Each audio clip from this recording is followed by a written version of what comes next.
The final panel of the day is the Art of Post Humanism. Now, I'll be honest about this. I will have to pay very close attention because I didn't really know what posthumanism means. And so then I looked it up on Wikipedia, and I still don't know. It has at least 7 definitions, according to the philosopher Francesca Ferrando. So I won't even attempt to describe it here. But some of the thoughts and ideas that I read about in the Wikipedia entry did chime with my last top 10 megatrend, last one we're going to check in with on the day. So, number 10. Automation will unskill job sectors.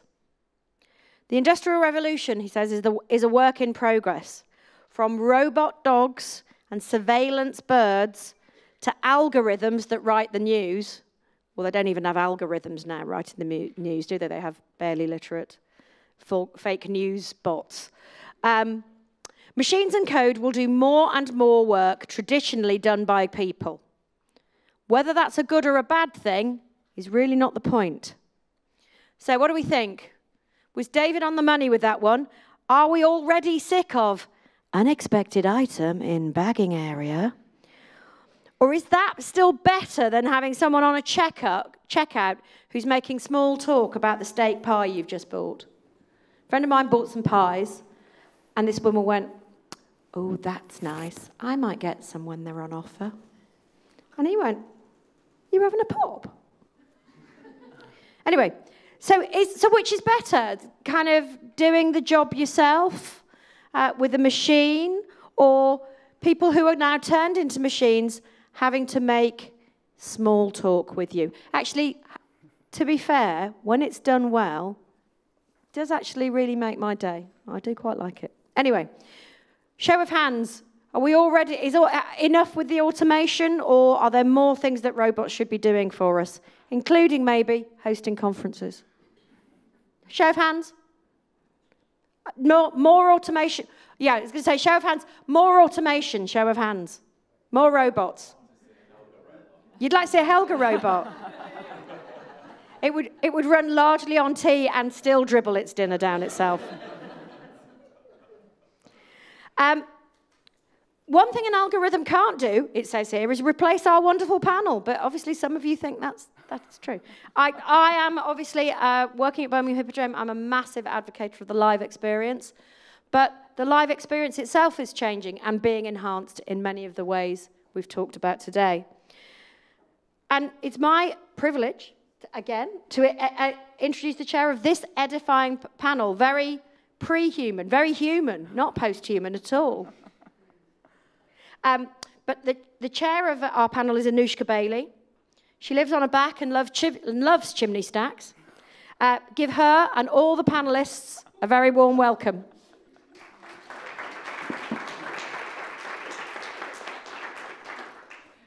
So I'd just like to ask, with this sort of the theme of the show of hands, how many people in this audience have actually heard or feel comfortable with the word posthumanism? Oh, wow, okay. Yeah, it's really interesting because whenever I kind of speak about it, or whenever I sort of talk to people, or meet even casually or formally or whatever, and someone says, "What do?" and you say, "I'm a post-humanist," you see this kind of shudder. It's like a mix between a shudder and a glaze, that sort of happens. Now, there are a lot of definitions, as Helga said, about what posthumanism is, what it could be, how different people are working with it. And I mean, we could fill a whole day just kind of unpacking and unpicking these. So what I'm just going to do is introduce at least the way that I understand it and the way that I work with it. So what could it possibly be? Well, I think what often puts people off, or what makes people shudder or glaze, is this idea of the prefix post. We've had so many posts, postmodernism, post this, post that, post, Have we now just gone crazy and gone post-human? Have we thrown the baby out, instead of the bathwater? Are we stuck in this kind of post-world? What does it mean to be a post-human? I mean, are we done? Are we finished? Are we done with humanism? That's it, We've had a few thousand years of that, and now, you know, we're a bit past it. So what is this thing? And one of the questions that comes up, and again, Helga mentioned it, I think, at the start, you know, how far do we still consider ourselves to be human, entirely human anymore? Could you show your hands again if anyone knows anyone who has a hip replacement? Wow, that's quite a lot. It's really interesting. It's such an everyday thing that we kind of take for granted. But this is a sort of step, one might argue, Donna Haraway indeed might argue, towards being slightly cyborg, to being slightly more than human, not just human. I mean, I wear contact lenses. And I've just discovered that, you know, on the market in a very short space of time, we're going to have these digital contact lenses, which absolutely terrifies me, because I don't want to see the world mediated in that way. But it's quite interesting the way that we're becoming more and more than human. Whether we're becoming post-human is a matter of huge debate. So this thing, are we done with humanism? You know, well, what about all our humanistic problems? You know, what about all the situations we have to deal with that are humanistic? Is post-humanism just sort of disappeared in a cloud of conceptualism? You know, we're not going to deal with real problems because we're beyond that. We're post-human. Problems such as, I mean, it's been mentioned many times today, you know, because it is so full on, you know, what happened at Grenfell, you know, Trump, Brexit, Syria, legacies of colonialism. Does post-humanism just ignore this? You know, chaos, war, homelessness, hunger. You know, these are all human preoccupations. Does post-humanism consider that these just aren't important? Well, what I think is very interesting about what post-humanism does, particularly post-human scholars like Karen Barrard, who I work very closely with her work, is she talks a lot about how post-humanism, post-human practice and sort of stuff like that, how that can actually move things forward, how it gets us to consider our human condition a little bit more complexly, a little bit more broadly. And one of the tools she uses, conceptual tools she uses, is something called diffraction. So instead of just reflecting or representing experience, every time we interact with something, we're creating something new. We're creating something different. And that becomes very interesting in terms of digital work with the arts, digital work with the humanities. We're not just about humans mediating an experience digitally, but are we creating whole new entities, whole new phenomena? And then how can we use that to kind of think back on what we're doing, to raise our criticality, things like that. Anyway, I could bang on about this for ages, but this, I think, becomes quite an interesting question in terms of a lot of the stuff we've been hearing today and a lot of the wonderful stuff that the panel are going to talk about. What does it mean to be human? And how do we interact with non-human elements, whether they're physical, whether they're digital, whether they're biologically oriented? What does that mean? How does that help us think? And how does that help us create art? Which I think for the artists in the room is quite an important question. So I'm going to introduce you to the humans that we find ourselves faced with here, our wonderful human panel. I'm going to, talking about digital media mediating things, I'm going to introduce them. I'm not texting, I'm actually introducing on my phone. So we've got Fiona, who's the CEO and creative director of The Space, which is an organisation founded by the BBC and the Arts Council to support artists and organisations to make great art and to reach new audiences digitally. Her expertise in is in producing content that straddles the arts and technology, and this is what's leading the organisation into its next phase of its development following its now move to Birmingham in January 2016. Fiona has extensive experience working with the arts, organisations and artists from around the UK, producing films for broadcasters, online and cinema. She delivered the world's first live 3D opera, a 3D worldwide cinema release of Matthew Bourne's Swan Lake, co-produced the first live museum broadcast from the National Gallery Leonardo exhibition, and, I presume in her spare time, produced a two-part documentary following the creation and presentation of Michael Sheen's Port Talbot Passion. Thank you. We've got Dr. Erin Sullivan, Senior lecturer at the University of Birmingham's Shakespeare Institute in Stratford-upon-Avon. She is currently working on a book about Shakespeare and digital performance, which looks at how technological innovations, such as live theatre broadcasting, the staging of digital media, and audience participation through social networks, are reshaping how we experience Shakespeare. She's published several books on Shakespeare, adaptation, cultural identity, and community in the arts. And we've also got, it's kind of funny, and on the right we have Farr, one of the founder members of Blast Theory. She trained to be a dancer until she was 20 and then went to Canterbury College of Art to do a BTEC and Goldsmiths to do a degree in fine art and textiles.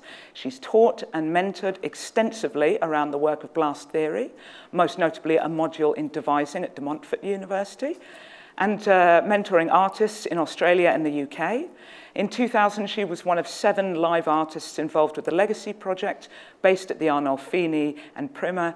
And in 2001, she received a live art development agency bursary for professional development.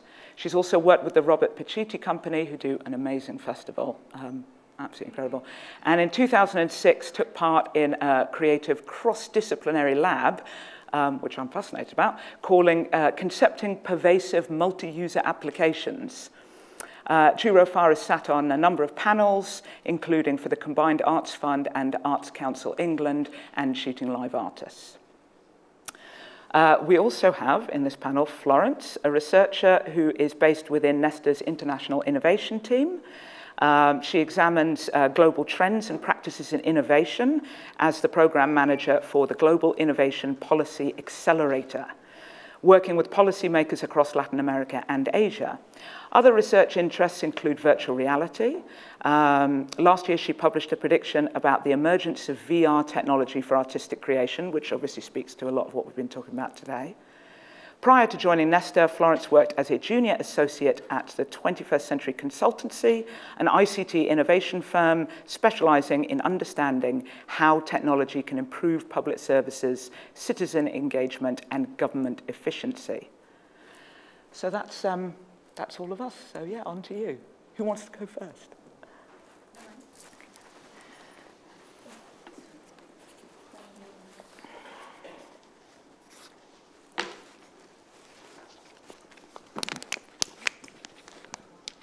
Is this working? Great, thank you. Thank you. Good afternoon. Let me just start by saying how delighted I am to be speaking in this panel today. I've been giving a little bit of thinking about the relationship between philosophical concepts and art movements. With humanism came the Renaissance, so what will come with post-humanism? And you could argue that with technologies like virtual reality that extend our body, our mind, and the dimensions surrounding us, you're already entering some form of post-humanism. And then I realized there were lots of really fascinating questions around the implications of using virtual reality in the art creation process. And I want to share some of these questions with you today.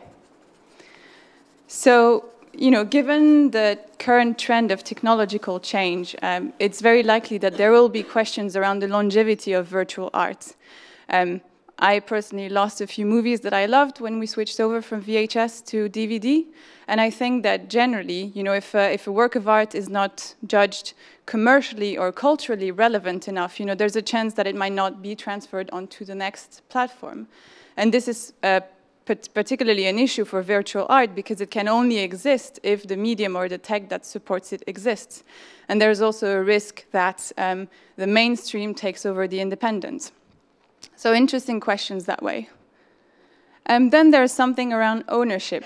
If I create a work of art using Google Tilt Brush, am I giving Google some rights to use my work of art? So who really owns it? As the momentum for virtual reality in the art creation process grows, we'll have to answer some of these questions. And then linked to that, can you steal or hijack, a virtual work of art? There are amazing hackers out there, so I have no doubt that it's possible, but does it have the same impact? Just to give you an example with the Mona Lisa, in 1911, she was stolen by an Italian thief, Vincenzo Perugia. And in 1919, the French artist Marcel Duchamp decided that he would take a reproduction of the painting, add a little mustache, and write beneath LHOOQ. And for anybody who speaks French, that phonetically sounds like she's hot in the ass. So that was very scandalous, and that is still something that people know about the Mona Lisa. It had a huge impact, whether it was stolen by a thief who dressed as a janitor and waited for the night to steal the painting, or some slightly salacious French artist. We know the painting also for these things. So, would it have the same impact for something that's virtual? To be answered as well. And then there's something around uniqueness. Is a virtual piece of art as unique as a physical one, like, let's say, Michelangelo's David? Some people might argue that because it's virtual, it can be downloaded, reproduced, saved endlessly and simultaneously in different places. So does that diminish its emotional impact on us? But if you think about it, how many byproducts or reproductions of David are there? And there are still millions of people who go and see and see the statue every year. And there are loads of byproducts, and they're not always in the best of taste. And I apologize if anybody owns this apron. But my point is, however many byproducts, it's not that will diminish its significance, because what we value is the effort and the craft that goes into the realization of the work of art. And then some of you might remember, I think it's a couple of years ago, this Taiwanese kid who tripped and accidentally punched a hole into a 350-year-old painting. I think he probably remembers. But, if it's not damageable or destructible in that kind of way, if it's not at risk, is it as unique? So I think there are just loads of really interesting questions around virtual reality and other forms of post-humanist art forms. And I think what might be interesting to remember is that those kinds of art forms might change the way we create and the way we produce art. And in the same time, the skills that are needed to do so. And I think a likely, let's say, scenario for virtual reality in the art creation space is that the type of skills that will be needed to create might become wider and include more technical and logistical skills, on top of all the artistic skills needed. And that the process of creating art might become more collaborative, more crew-like type of work, which is already happening in industries like the film or gaming industries. So those are some of the questions that caught my attention, and I hope that you will have enjoyed them.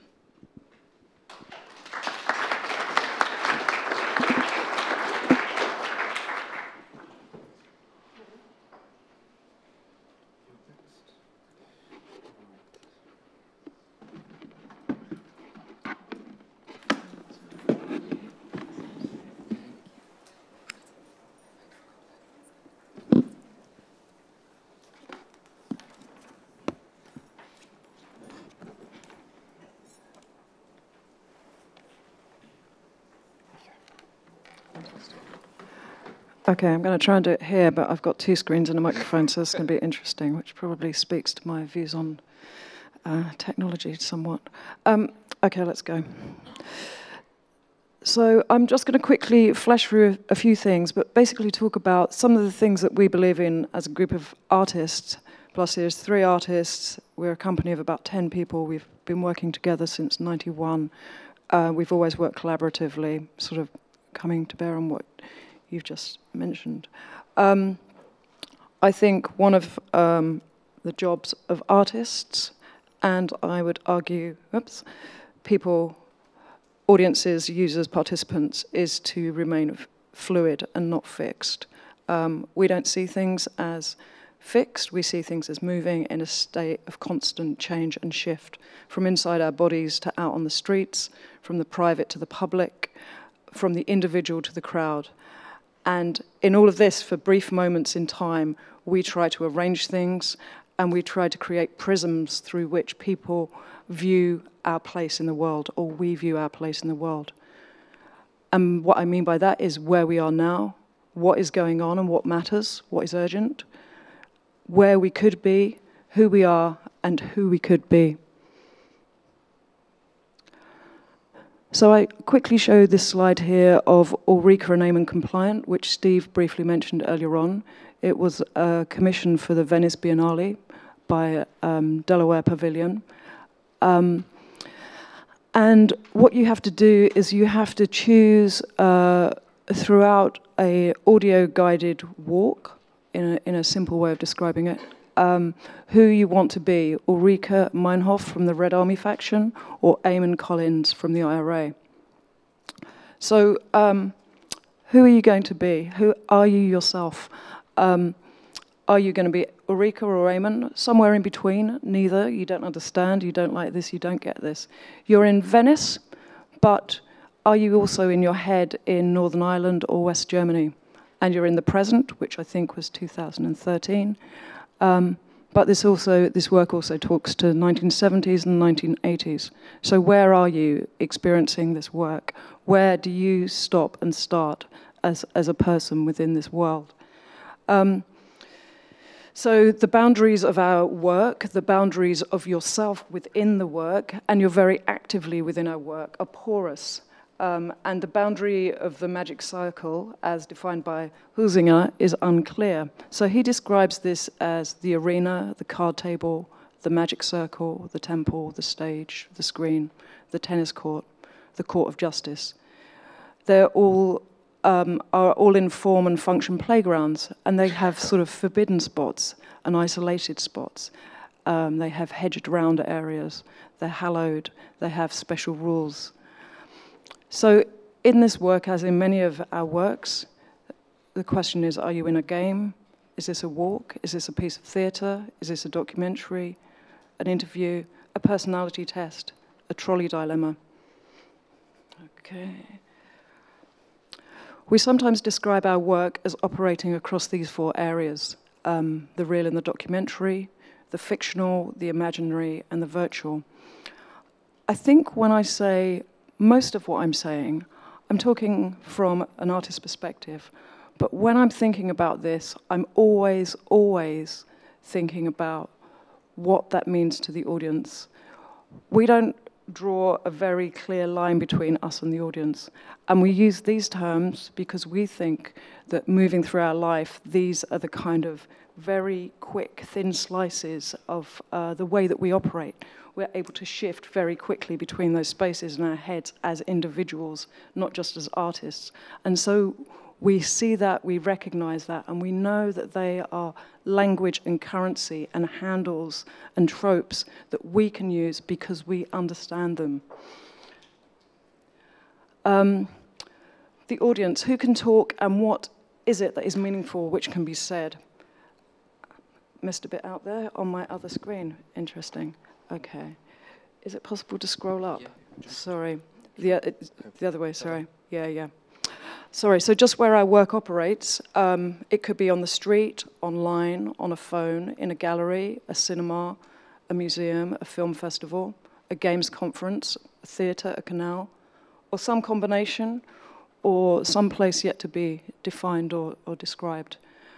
Who can talk and what is it that is meaningful that can be said in a work? This isn't just from the artist's perspective. This is the audience. Our work is a conversation. Our work is about unfinished business, and we're genuinely interested and need other people's views and ideas on the theme in our work and making our work for the work to actually exist and function. I think it was Brian Eno who said something like interactive work is only interactive because it's made complete by the user or the audience. And I would go along with that to some extent. So these voices are more than present in our work. Each user journey, each immersive experience tasks you with crossing boundaries and thresholds, asking you what you really think, now and now again and now again. We don't have the answers. We are in this together. And our idea, plus the audience's participation, the interaction, genuinely is where our work sits. Permission to act otherwise. For us, and we like to think for the rest of us, we as audiences want to try things out. We want to try on different versions of ourselves, our identity, our views. And this is what we do in our work. We create those spaces to play out extended notions of ourselves. I feel very uncomfortable that as a person I might be defined as being just like this or just like this. I know that I am lots and lots of different shades and layers in between that. And I think this idea of post-human, for me, where I find it problematic, is that I feel like we haven't really explored or allowed ourselves as much as we can to get in amongst ourselves, how much we actually know about us physiologically, psychologically, emotionally. And I think, for me, those things are vital to tap into and great fun as well. So we want to get in amongst all of those different possibilities of who we are. I'm now trying to be the performer in front of you, a bit nervous with a wobbly voice and a condition which makes my hand shake, but I'm trying to be this kind of person. When I sit back down over there, I will be a slightly different kind of person. And we know that we all have those layers and shifts and possibilities, and we want to play those out in the work, to allow ourselves to breathe in the work. I'm trying to go very quickly. Yeah, and how does that affect, obviously, the structure or the whole experience of the work? Karen, very quickly, is an app that you can download. She's free, which is a combination of multiple choice, film, and Karen is a person who is training to be a life coach that you interact with, and it's personalized, and as it evolves, how she responds to you changes. We're very interested in sort of big data and what we think or how we feel about that information about ourselves being out there. Again, I feel slightly of the view that we have been giving our information out there for a very long time, and I'm less fearful than a lot of people about that. I think it's about doing something intelligent with what we do.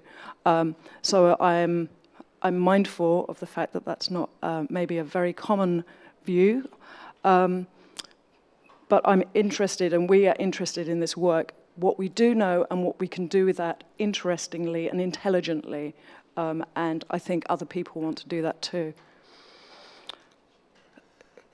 Coming to almost a close, where does an artwork start and stop? When do you first know about it, encounter it? What is the rumor? When does it end? What's the afterglow? And where within a work or after a work are the moments of change and transformation? In Operation Black Antler, which we've just done in Manchester at home, it was commissioned by the Brighton Festival last year. I think I have a description here. Let me just go to my other screen. Fantastic. Oh, it's that one there. Perfect. I'll describe the work really quickly. You get a text, you go to a secret location, it's a safe house, and in Manchester it was a taxi rank that we rented. There you make your own backstory, which is called a legend. So you are pretending to be somebody else, and you're going to go into a pub as an undercover cop to find information out about a far-right group who have infiltrated a family event. So in the current climate, that's a lot more charged. You are pretending to be somebody else. And what's kind of interesting for me about that work, apart from its timeliness right now, is the layers of possibility of who you can be. And obviously it's partly my work, but even the notion of going up to somebody in a pub to start a conversation who I don't know, I find difficult. And I know that I'm perhaps going to be spouting unsavory views, which me as Jew do not believe in, but me within the fiction of this world are going to try on for size. Just about there. This is what we're currently doing, or one of the projects that we're currently making, which is called 2097, We Made Ourselves Over. So it is a piece of work commissioned by Hull, City of Culture, and Aarhus, Capital of Culture, and we are taking people 80 years into the future. So we are trying to ourselves, and through a series of research and processes in making the work, ask people where they think the world is going in 80 years' time. Maybe more sort of concretely than any other of our work at the moment, this touches on posthumanism. We've worked with a group of experts who have made their erudite predictions across a number of key areas. We've worked with community groups to find out what they think. But throughout the work, which is 5 short science fiction films, an app, and 2 live events, members of the public will then be asked where we think we're going.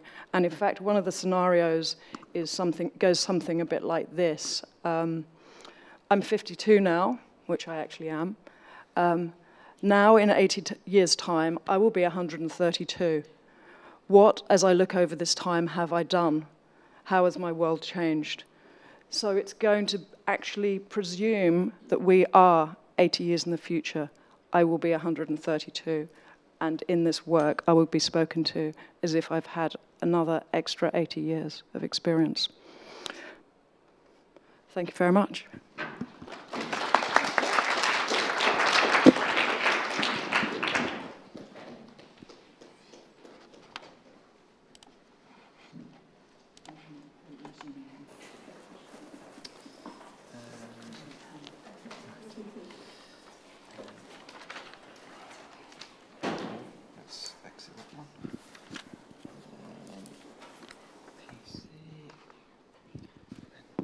Thank you. You're right there. Hi, so I'm the one who feels moderately like a fraud because I'm neither an academic nor a practicing artist, so I make that apology to begin with. And probably when that first question was asked about post-humanism, I probably would have had my hand up in the air saying, yes, I had to look that one up on Wikipedia as well. So just declaring my hand here, but we as an agency have been tasked with, by the BBC and the Arts Council of England, to help arts organisations in the UK develop digital strategies and to look at how they're engaging with audiences online. That's one whole area of work that we're focused on. The other area is to look at where there are new and emerging technologies that are going to influence and change what the kind of entertainment and art experience of the future is going to look like. And that has meant that we have developed various projects in VR. We haven't had an AR experience yet. We're looking at interactive experiences and a range of other projects. One thing that I would say that I think I always want to say to people is, but storytelling still comes first. And as far as I'm concerned for now, and as far as I can see into the future, that's still going to be something that's going to require a human being. I'm going to very briefly show a very short show reel of work we've commissioned, and then we'll talk about some specific projects.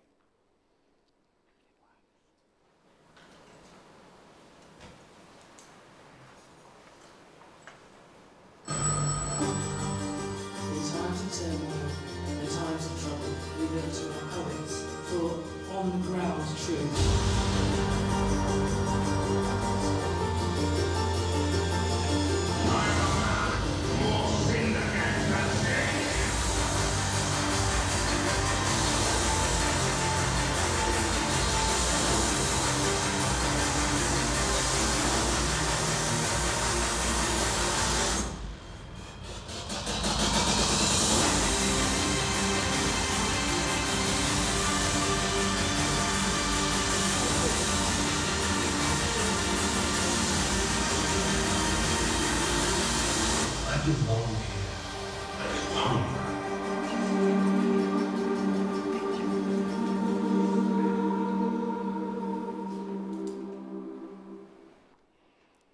So the first project that I wanted to mention in connection with today's topic is a project called In the Eyes of the Animals, and various of you may already be aware of this project. I should very quickly say that we did not commission In the Eyes of the Animals, which was a site-specific work commissioned by Abandoned Normal Devices Festival and the Forestry Commission from Marshmallow Laser Feast. The project came to us because they wanted to explore how to extend that experience beyond the site-specific. And we've been working with them to actually look to see how to, A, take that to online audiences, and B, look to see how you could extend it into more of a touring site-specific artwork that allows people some of the experience, but obviously it's not the same as sitting in the Grisdale forest with a rather beautifully crafted VR headset on. What I think is fascinating about In the Eyes of the Animals is when I first heard about it, I assumed that what the team working on it had done with their LiDAR scanners and their 360 capture and their binaural sound was to go and create and then try and recreate in VR the experience of the world from the perspective of the three animals that they picked. In actual fact, they didn't, because they realized that wouldn't be an artistic experience. That would have been a natural history experience. What they actually did was to create a visualization of what they thought a human being might want to perceive through the eyes of those animals. And I think that, for me, is interesting. I think within VR or AR, what we're often trying to do, and I think this is where we start talking about the machines taking over, it's still about human intervention. It's still about, as a storyteller, imagining that you can talk to your audiences, transport them to a different place, make them feel differently, but ultimately it is still you as a storyteller actually directing the attention of that audience member. The second project that I was going to mention is one called Adrift. And Adrift is a project which exists in 3 different spaces. It's a short film on the subject of space junk, which, for those of you who know something about it, is becoming a major barrier to our future of space exploration. There are so many thousands of pieces floating around in our immediate orbit, which will actually stop the future of actually being able to launch space rockets out there. So there's a short film that talks about that, but there is also the most incredible instrument called Machine 9, which was created by an artist, Nick Ryan, who works in sound installations. And it's an instrument that tracks in real time satellite data that is being captured on the larger pieces of space debris. He then created something that looks like a steampunk version of an old wax cylinder, which is a very large aluminium-coated cylinder that has carved onto the surface the orbital trajectories of various of these pieces of space junk. And wherever the machine is, and wherever those pieces of space junk are, the computer that is attached to the side of the machine then translates that orbital data into a soundscape. It does make the most extraordinary noise wherever you are, whenever you see it. It is amazing. And the third part of the project is 3 Twitbots, which are linked to pieces of live space junk, which tweet at you. If you go and sign up for them, please do. And one of the things, the whole project works in tandem. It's actually generated audiences that have handed across from one iteration to the other. So people have gone to see it at the Science Museum. They've then seen the film, which is now in competition. Lots of people have signed up for the Twitbots. So for me, that is a new post-human artwork, one that refuses to define itself by being in a particular venue at a particular time or presenting itself in a particular way. But also what I love about it, and this comes back to our inherent desire to humanize or anthropomorphize anything. All 3 of those Twitbots have developed personalities which weren't set for them to start with. But because of what they are, one is a spacesuit, a kind of a broken spacesuit that's been launched out into space and is a kind of lonely shape of a human being floating around there commenting on what it sees. The second is the very first satellite that was ever launched, Vanguard, which long since ran out of power but is still floating around above us and commenting on past histories. And the third is a piece of junk that was created out of a former Chinese space rocket that was launched. The Chinese space program were worried that it was losing power and was going to fall back to Earth. They didn't know where. The Chinese army decided the best thing to do was to point a missile at it and shatter it into thousands of pieces, at which point the Chinese space program then pointed out, you've actually just made a lot more space junk and you've actually made the situation worse. So this is a very large piece of that space junk. It actually is a fairly hostile twitbot. It wasn't designed to be a hostile twitbot, but it is. And actually their following is actually linked to. So Fenyang has the smallest following on Twitter, Suitsat has the highest, and Vanguard has the third one. And they have actually begun to be, I think, more human. And there are obviously humans intervening and sending the tweets. The final project that I was going to mention is one that hasn't yet happened, but is happening, is in preparation, which is Playcraft. And Playcraft is something that we're working on with Minecraft, or a Minecraft agency called Makematic in Londonderry, and Derry Playhouse. And the idea here is to create a live play in Minecraft. So it will happen simultaneously on the stage of Derry. There will be a cast who provide the voices, but in Minecraft there will be a block world where an entire play will take place. That will then sit with some of the main Minecraft YouTubers who will be granted access to the coding environment that's creating the live play in Minecraft. So they'll be commentating on that. Their following will then be sitting on YouTube watching what they're watching in Minecraft at the same time as an audience in Derry will be able to tweet. And again, what I love about it is that it refuses to be bound by a place or a time. So I think what I would say, and as I say, I don't say this from any academic knowledge around this, but what I say and my experience from commissioning at the space so far is ultimately it's going to be about storytelling. We get lots of applications for projects that talk about creating VR immersive, AR immersive, interactive, and I feel every time I read one of those, I want to say, you do know that that's what you do all the time. You make immersive experiences. A piece of technology is not going to make an immersive experience. It may take you to a new place, may introduce you to a new audience, but it won't make the experience. Storytellers make the experience.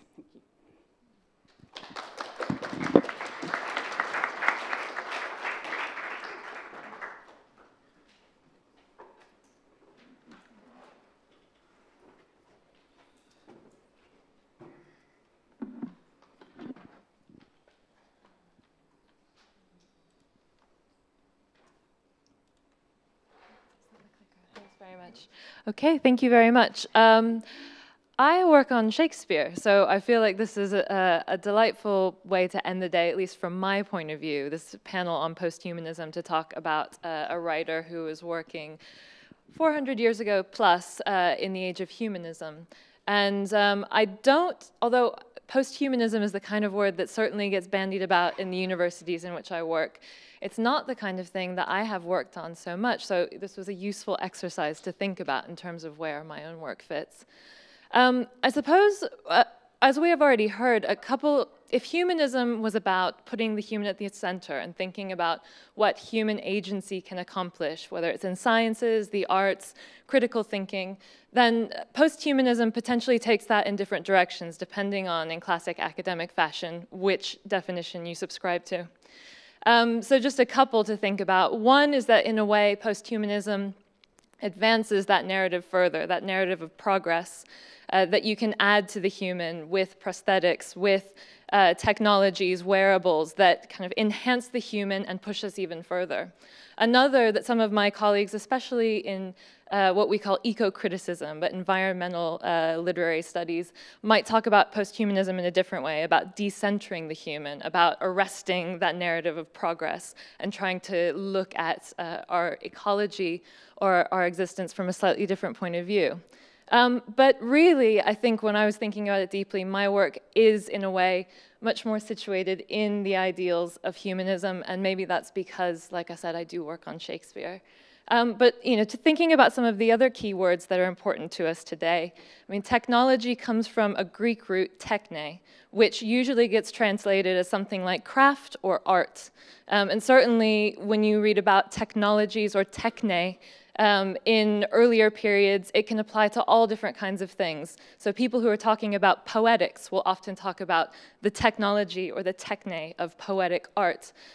So I suppose for me that just reminds us how even something like technology, which we might have very specific ideas about, can be rooted in something that is a very human practice. I think probably for people who are from the technology sector, that wouldn't be a controversial statement. Another word, digital, comes from the Latin root for these, for digits, for our fingers. Digits are the numbers 1 through 10 that we can count on our hands. Of course, like technology, this word has opened up into all different directions that we couldn't foresee, and has come to mean a lot of different things. But again, at its heart is that human root, that idea that we kind of build up from the knowledges that are that we embody, and then it expands beyond us or around us with us. So to apply this just really briefly to the kind of work that I do, I'm an academic. I don't create art, but I do write about it a lot, and I do go see it a lot. And I'm working specifically on the impact that technology is having on the way that people experience Shakespeare, especially in performance. Let's see if I've got my little... So with theater performance, this is an art that encompasses so many different kinds of things. But this definition I have here is from the 60s, to some extent quite an old definition of live actors on stage in front of a live audience. I think probably a lot of people in here would instantly want to query this, but it is a definition that continues to be very strong among a lot of my theater studies colleagues, for that idea of the human has to be central, and it has to be humans co-present in the same time. It's something that I totally understand. It's what makes the kind of experience of live art and performing art so special so much of the time. But for me, as someone who grew up in the suburbs of the United States, where kind of large-scale theater was hundreds, if not thousands of miles away, it's something that I don't immediately recognize as someone who's always loved theater, because I certainly saw theater broadcast, accessed it through recordings for a long time before I was able to go to New York or London to see it. So the picture I have behind, unfortunately, is not from a theater performance, but it is from a sports game match. And for me, that's always a useful model thinking about at least broadcasting.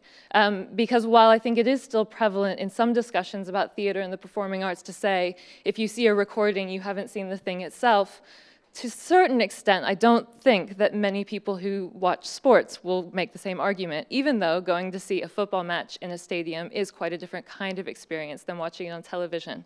But that is how most of us see it these days. And I have a dream that eventually we'll all gather for broadcasts of theater productions in pubs, Sky Arts programs, things like that, and perhaps cheer along as well. We'll see if that happens. But I'll just briefly go through a couple of images of things that relate to my work. So I'm interested in the recording and broadcasting of theater, productions from companies, large and small, all over the UK, all over the world. Also the use of digital from the start, so media within the creative process. And we've heard a lot about that from really interesting practitioners today.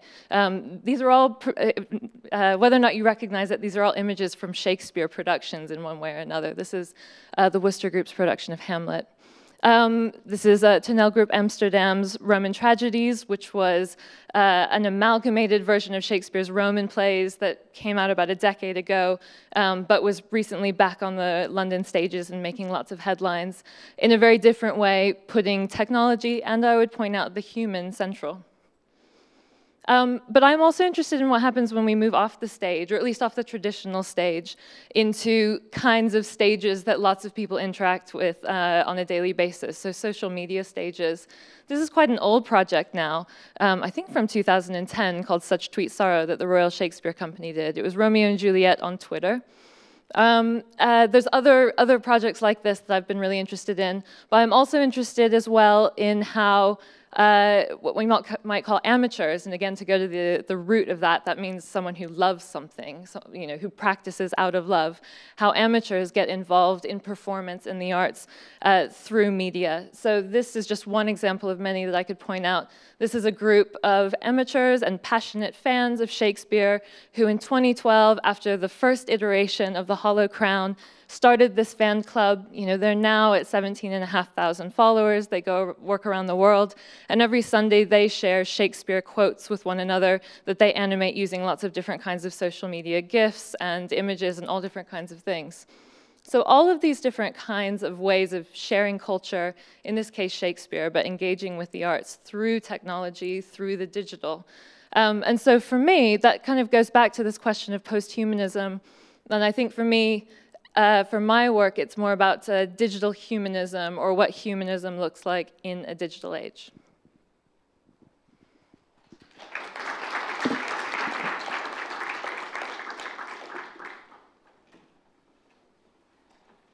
Wow, well, thank you so much to the speakers. I mean, I just think it's such a wonderfully kind of juicy topic to bring up, because one of the great things, I think, when you start discussing and unpacking and thinking about, you know, well, what is posthumanism? Where do we situate ourselves? We always keep coming back to this thing about place, borders and boundaries, which has come up pretty much, you know, across the board with our panel.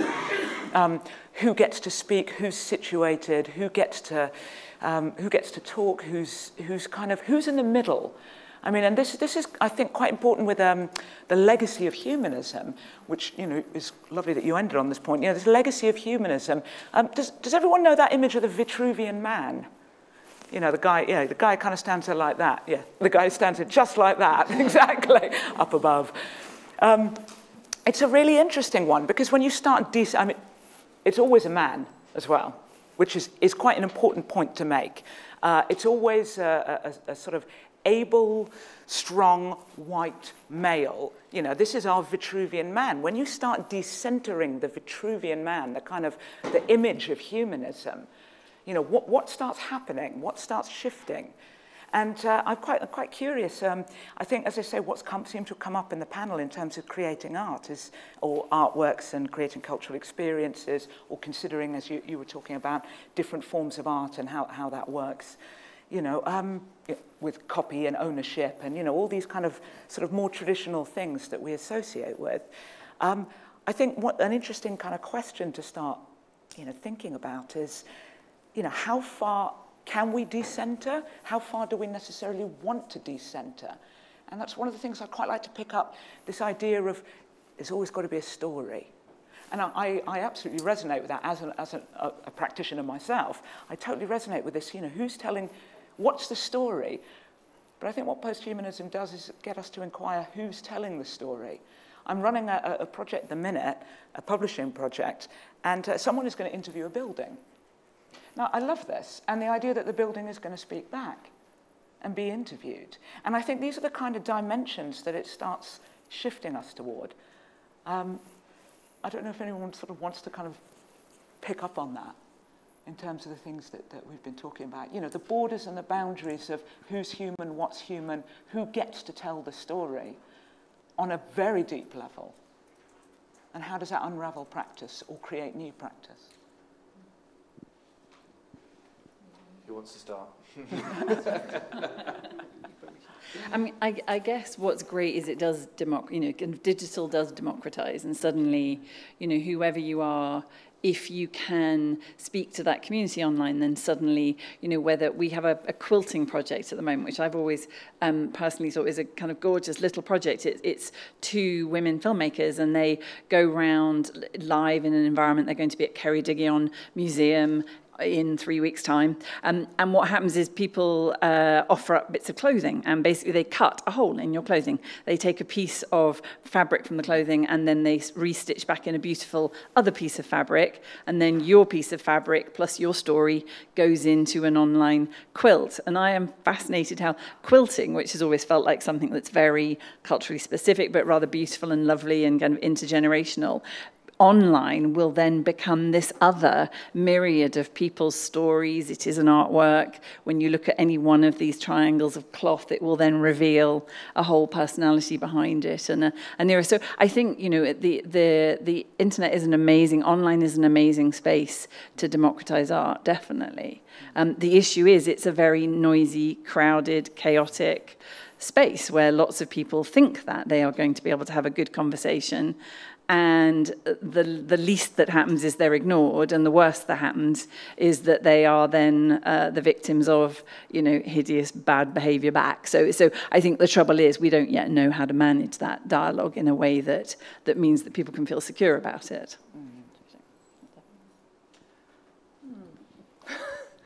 I'm not sure that this is talking to your point, but I suppose one of the things that keeps going through my mind is whether there is fear associated or romanticism associated to sort of the human. And, you know, pre this talk, I was thinking I'm definitely a humanist. And then I was thinking, no, I sit on the edge between the two.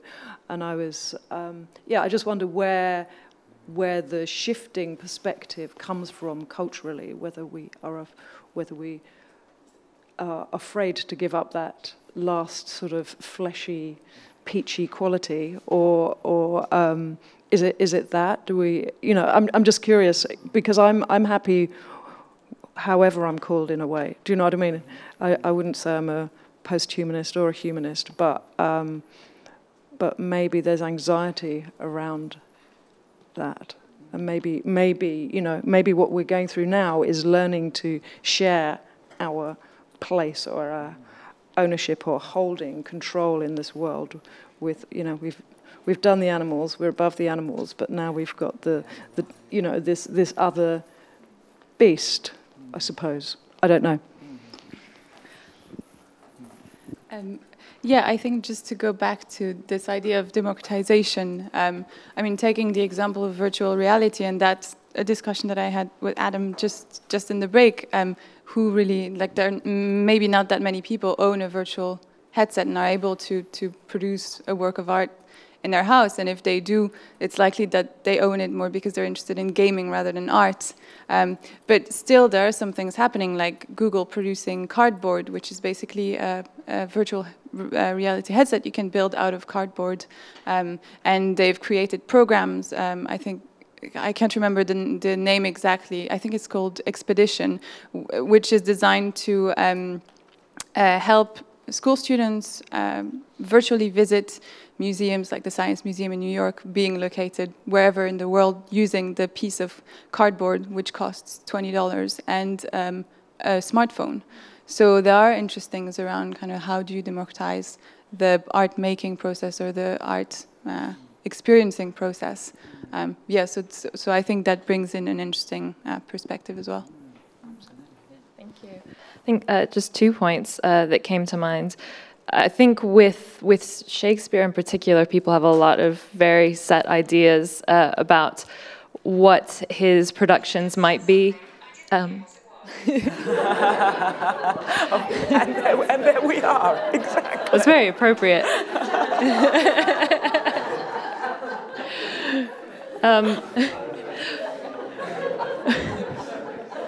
think we need to respond. Set ideas about what a production of Shakespeare looks like, what kind of voices it should, what kind of accents might be saying these lines, and that's something that has no resonance for me. And I suppose that's why one of the many things I really like about what I see in digital creativity is it's not perfect. It's not that every voice gets equal weight. You do have to cut through a lot of noise. But I do think there is a greater, at least in my field, pluralization and potential for creativity that's going in different directions. So you still get lots of big institutions, but you get smaller ones in the middle. You get individuals performing from all different kinds of approaches. There's a YouTube series called Shakespeare at the Chicken Shop, which is people who are going to different places in the city where they live and reciting bits of a sonnet or bits of a monologue that really speaks to them. Things like The Space doing Tallow as King Lear. you know, showing that it's not just white RP actors who perform this art, and that's just what I'm looking at, but I think that that probably applies to a lot of different kinds of creativity. I think, just to make a quick point on that before we start doing questions, I think it's really, yeah, I'm all right, otherwise it'll be crazy in stereo. I think this idea about democratization and the different voices that get heard, one of the interesting things that a consideration of posthumanism can do is start to consider even more collaborators. So I'm thinking in terms of that your quilt or your stitching, you've got, you know, this wonderful, you know, different stories that are diffracting, that are being brought together, that don't necessarily belong, and that's already changing up identity. What some slightly more crazy posthumanists like myself might do is say, and what about the actual thread? Because does the thread have agency? I don't just mean, you know, like in actor network theory, sorry, jargon, but, you know, or where does it come from, who's produced it, you know. But actually, does the materiality of thread itself have an impact? Or in the case of what you were talking about with the VR, you become a collaborator. You are in artistic partnership with tilt brush and all the rest of it. You know, you actually become a collaborator. So yes, that does have questions of ownership. I was at a conference recently, and a lawyer was speaking, saying we have no idea what to do with cyborg stuff and VR in this kind of way, because self-driving car, if you have an accident, whose fault is it? And one of the interesting things that came up, I sort of pushed the envelope a bit. Someone was talking about legal status of people and stuff like that, and I said, well, in a cyborg post-human world, which we're heading towards, if I have a car crash and 51% of my body is made up of parts from China, do I get to claim Chinese citizenship? I mean, it's a weird question, but these questions start to decenter like our notions of who we are and what we are, you know, and what does that mean? And I mean, even as I say, like lawyers at the minute, they're in discussion, academic lawyers, are saying, we can't cope with this. We don't know how to write laws about this. And they're having problems. To speak to the anxieties, we're having problems. And I think some of these anxieties, to return to what you were saying, is to do with this confusion as to, you know, how can we function? But one of the great things about art is that, one of the great things about art is that, yes, it is confusing and yes, it is complex, but these sort of temporary fictional spaces are opportunities to create prisms through which to try and unpack it. Absolutely. And it's not necessarily a huge societal answer or shift, but it's like, let's look at it this way. And, you know, of course I have some empathy with the lawyers, but I really don't. You know, we know, yeah, I don't need to say anything else about the lawyers, I don't think. Yeah. Well, I think that, yeah, these are some of the powerful things that introducing this word into this minefield of a word into this kind of arena starts to allow us to diffract through our prisms. Obviously, we could bang on about this for ages. Any questions?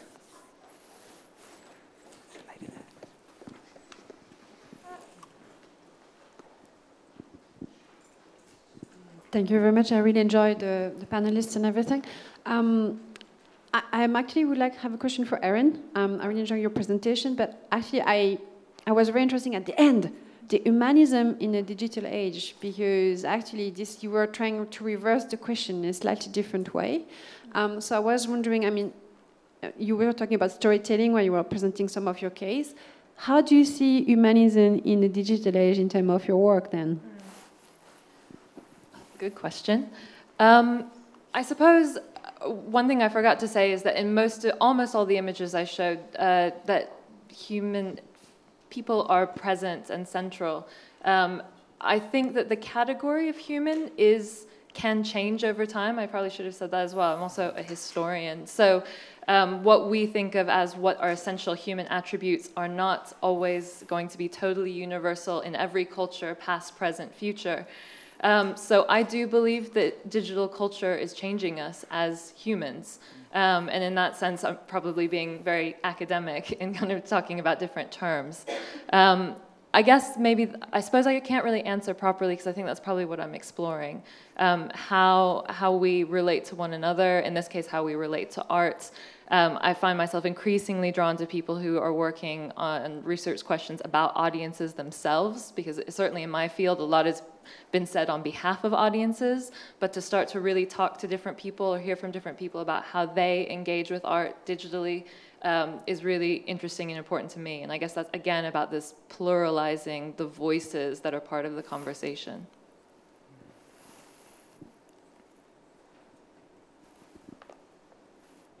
Any other questions? Oh. Hi everyone. I've never heard the term posthumanism before. I find it very interesting. But it occurs to me that all of these things have been created by humans. And obviously, we've kind of evolved to the point where we can take control of our evolution, if you know what I mean.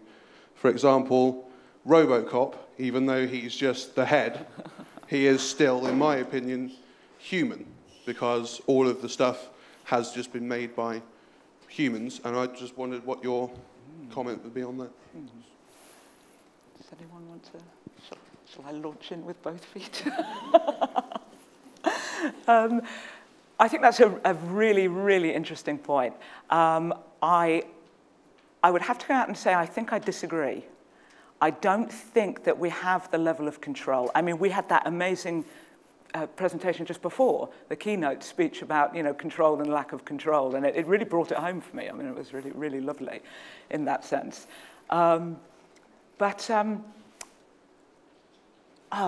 think there are a lot of factors. I think we like to think that we have a lot more control than we do, and I think that taps into some of the anxieties. We like to have more and more control. I mean, this kind of transhumanist thing about if I get kind of bionic, then I'm just going to become Superwoman, you know, and that's going to be great. You know, I think it's just indicative of that kind of thinking, of this kind of extension of humanism and extending the human into until we become like gods and goddesses. You know, I have some issues with it, clearly. But you know, what about, okay, things like the range of natural disasters that we see upon us? You know, like maybe in previous times, there may have been this idea of, you know, the gods of thunder have come to strike down this and that and whatever. But I think there are a lot of posthuman writers who are actually talking about, let's say, thunder and lightning. I'm thinking particularly of Vicky Kirby, who wrote an amazing book called Quantum Anthropologies. She talks about lightning and talks about the agency of lightning. Now, it's not a human agency. We can't necessarily predict it entirely. Not entirely. We can predict, but not entirely. We don't have that kind of control. So that there are these agencies. I mean, I loved the fact, performatively speaking, that Siri made an appearance. And she came in full on. She didn't wait until, you know, we'd finished speaking. She was like, I'm going to assert my presence. Sorry, I don't understand the question, which I'm sure many people have wanted to shout at me. I know what? But Siri takes the initiative. It's very interesting when you start kind of decentering that's a passive object out there that I may or may not have control over, but I'd like to. You start thinking about things have their own agentic abilities, their own capacities to act. I think that's quite sobering and also quite freeing, and I find it makes me think in very different ways. Makes me consider my place in the world in different ways, therefore how I might act. There's a wonderful artist I mentioned earlier called Hito Steyerl. Does anyone know Hito Steyerl's work? Oh, so amazing. And she was giving a talk, not unlike this one, and said, and nothing worked. She was trying to show a film, she was trying to show this, and of course all the technology didn't work. She couldn't speak. And she quite beautifully and boldly got up and said, well, I totally support the right of technology to strike. I was like, oh, there's something in there that starts decentering, again, who we think's in control, what's in control. Gives us forms of consciousness, forms of thinking that just decenter our place a little, that tip the Vitruvian man off, or at least push him to the side. I just wanted to sort of say, just trying to think how to phrase it, sorry. The idea that something else can have a voice, potentially. I don't know if that's a new thing. at all. And as an artist, I take that right to assume that I can give voice to things, that I can decide what this room would sound like, or, you know, with the personality of this voice, as much as I do with technology, what I think the personality of those things are.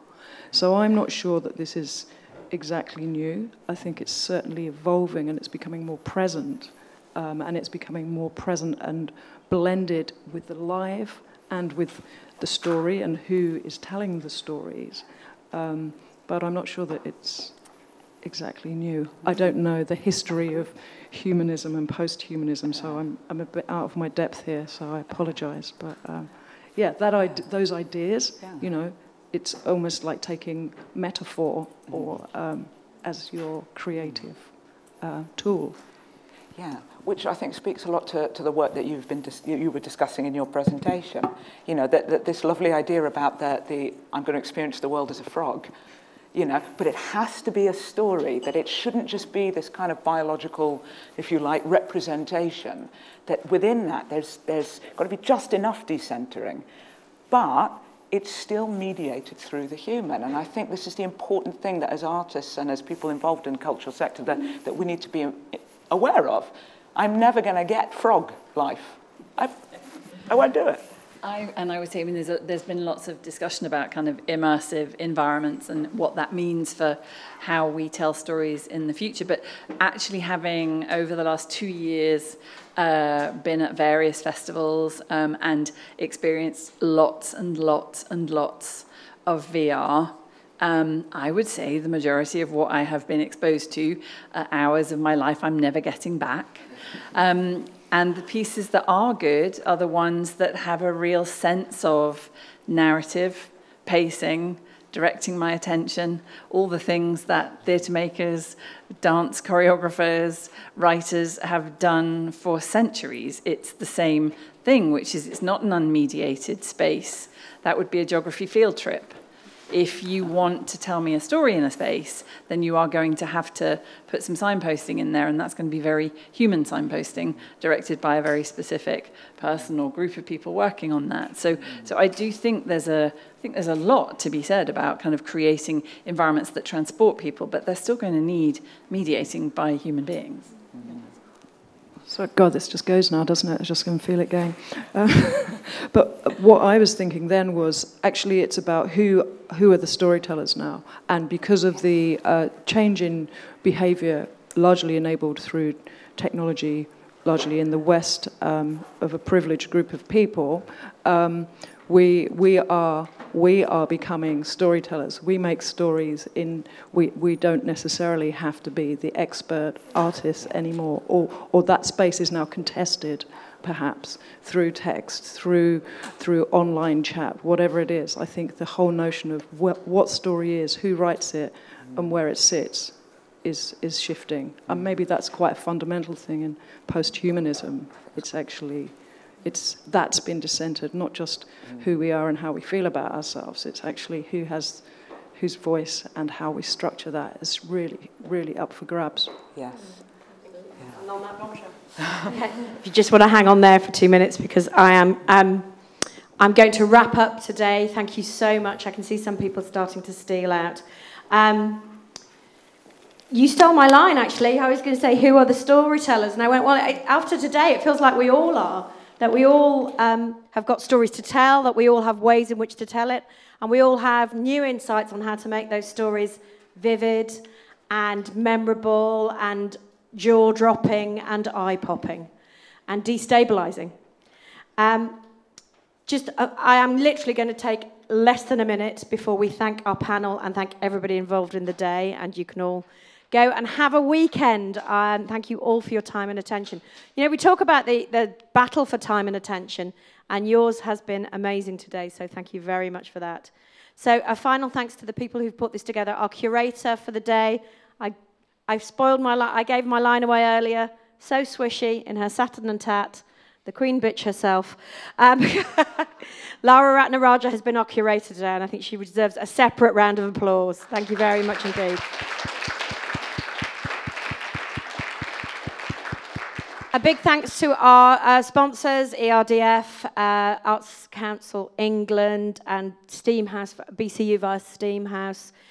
Chris Brown of Stone Junction, battling with internets and microphones and Twitters and all sorts, but anything you've seen or heard about it, Lara and Chris have designed and put out there, so thanks for that. And thanks to Stone Junction. Charmaine and Clayton, we have thanked Charmaine, but both of you from Steamhouse via Birmingham City University, thank you very much. Richard France and Nigel Burke here in the room. Wendy and Andrew on the screen from Stage Text. They've not missed a beat all day. It's been fantastic. Thank you very much indeed. Matthew Fessy and the team at Mather Arts, including for demonstrations, questions about RoboCop, all sorts of things. And finally, my thanks to you. You really have been heroes, not just for one day, but for every day. It's always a pleasure and privilege to kind of be part of this. People come up to me and go, where's this, where's that? You seem to be the lady in charge. Nothing could be further from the truth. I rock up and have my mind blown every time I do this. So thank you for the privilege of helping me lead you through this exciting new world. I hope to meet you again soon, either here or in cyberspace. Who knows? It's time for me and my avatar to say goodbye and wish you all a good journey back from wherever you're travelling from. Have a fantastic weekend, and thank you again for all your time. Can we thank the panel and everyone involved in today?